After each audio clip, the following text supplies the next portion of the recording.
চায়নারা দেখুন বাঁশের তৈরি শুটগান বানিয়ে ফেলছে। তো এটা দিয়ে কিন্তু আপনিও এরকম মজার মজার খেলনার হচ্ছে শুটগান বানাতে পারেন বা পিস্তল বানাতে পারেন। তো এটা কী করতে হবে, এটা কিন্তু বাচ্চারা খেলতে অনেক মজা পায়। বিভিন্ন রকমের গ্রামের ওয়ারপেন বা শহরে অনেক জায়গায় হচ্ছে বাচ্চারা যুদ্ধ যুদ্ধ খেলে। তো এই খেলাতে হচ্ছে এগুলো ইউজ করে। সাধারণত হচ্ছে এগুলো কিন্তু আপনি যদি কারো উপরে শ্যুট করেন সেও কিন্তু ব্যথা পাবে। নিজের আত্মরক্ষার জন্যও কিন্তু এটা ইউজ করতে পারেন বা বাচ্চাদের খেলনা হিসেবেও কিন্তু তৈরি করে দিতে পারেন। তো এটা তৈরি করতে হলে কী করতে হবে, আমাদের ভিডিওটা অবশ্যই মনোযোগ দিয়ে দেখতে হবে, আবার ভিডিওটা একটু শেয়ার করে দিবেন। ভিডিওটা শেয়ার করলে কী হবে, আপনার মতো অনেকেই আছে এরকম আকর্ষণীয় ভিডিওগুলো দেখে শিখতে পারে। তো এই ভিডিওটা থেকে আপনারা অনেক কিছু কিন্তু শিখতে পারবেন। তো সবাই একটু ভিডিওটা শেয়ার করবেন। শেয়ার করার উদ্দেশ্যই হচ্ছে এই ভিডিওটা থেকে অনেকে অনেক কিছু জানতে চায় এবং হচ্ছে বুঝতে চায়।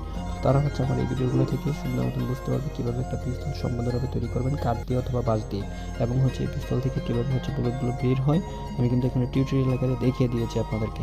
তো এটা কিন্তু চায়নার আবিষ্কার। চায়নারা কিন্তু এরকম সুন্দর করে এরকম একটা ভিডিও তৈরি করে দিয়েছে, যাতে করে আপনারা এখান থেকে বাচ্চাদের জন্য খেলনা পিস্তল বা নিজের আত্মরক্ষার জন্যও কিন্তু এগুলো বানিয়ে নিতে পারেন।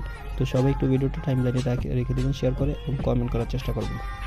এখান থেকে কিন্তু আপনারা অনেক কিছু শিখতে পারতেছেন শর্টকাটে কীভাবে একটা বড় রাইফেল তৈরি করবেন। দেখেন এখানে কিন্তু দেখিয়ে দিয়েছে ওই কিন্তু হচ্ছে এই যে কাট কাটে এরকম একটা মেশিন দিয়ে এটা কিন্তু শেপ দিচ্ছে। শেপ দিয়ে এখন কিন্তু এটার আপনার হচ্ছে যেই জায়গাগুলোকে পরিষ্কার করতে হয় এবং হচ্ছে বিভিন্ন রকমের জিনিস লাগানোর জন্য ওরা কিন্তু হচ্ছে প্রত্যেকটা জিনিস পুঙ্খানুপুঙ্খভাবে সুন্দর মতন লাগিয়ে দিচ্ছে, যাতে করে আপনারা হচ্ছে এখান থেকে সুন্দর করে বুঝতে পারেন এবং কীভাবে শ্যুট করবেন, কীভাবে হচ্ছে রাইফেলের শটগানের সুইচ বোতাম টিপবেন, সব কিছু কিন্তু এখানে দেখিয়ে দিয়েছে।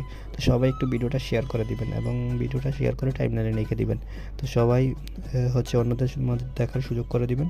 ভালো থাকবেন, সুস্থ থাকবেন। আল্লাহ হাফেজ। ধন্যবাদ সবাইকে ভিডিওটা দেখার জন্য।